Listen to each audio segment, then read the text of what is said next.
Durant cette saison de marche et de rassemblement, ce défilé est unique. C'est le coup d'envoi de la célébration de Juneteenth à Denver, l'événement qui marque la liberté et la culture afro-américaine. Il attire les gens et les politiciens depuis plus de 65 ans.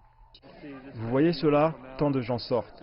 La solidarité avec notre communauté noire dans le Colorado et à travers le pays, c'est vraiment significatif.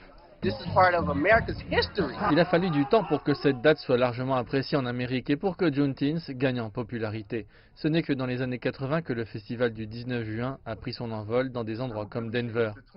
Je dirais que c'est vraiment l'ère de l'information globale du 21e siècle, Internet, qui a permis la propagation rapide de Juneteenth. En ces temps de distanciation physique, c'est aussi Internet qui a aidé les organisateurs à remodeler l'événement. Cette année, le festival de musique du 19 juin est devenu virtuel avec un large éventail de divertissements en ligne. Ce que le Covid nous enseigne, c'est que nous devons nous adapter. Nous avons trouvé de nouvelles façons de nous connecter. C'était vraiment amusant de se réinventer. Nous avons été en mesure de transformer quelque chose de négatif en quelque chose de très positif.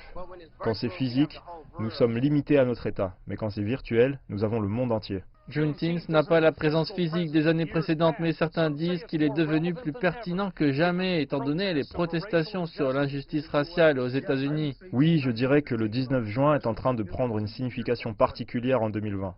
Devon Wright enseigne les études africaines à la Metropolitan State University de Denver. Il dit que les événements récents ont augmenté l'intérêt pour la culture afro-américaine et le sujet du racisme. Et il affirme que le projet du président Trump d'organiser un rassemblement de campagne le 19 juin avant de le déplacer un jour plus tard a mis Juneteenth encore plus sous le feu des projecteurs.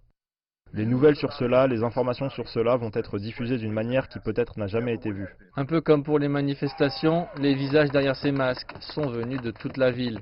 Vous avez un noir, un brun et un blanc ensemble. On ne peut pas mettre de mots sur quelque chose comme ça. Vous devez réellement être ici pour ressentir l'énergie. Je pense qu'il y a un niveau accru de sensibilisation qui fait partie du dialogue national et qui d'une certaine manière n'était pas présent avant. Bien que Juneteenth 2020 ne soit pas un jour férié fédéral, c'est maintenant un jour férié payé pour un certain nombre d'entreprises. La journée a plus de résonance que jamais. C'est une bonne chose, il était temps. Nous verrons si cela dure, si des changements réels auront lieu. La lutte pour la liberté des minorités se poursuit. Le jour de la fin de l'esclavage est célébré chaque année depuis.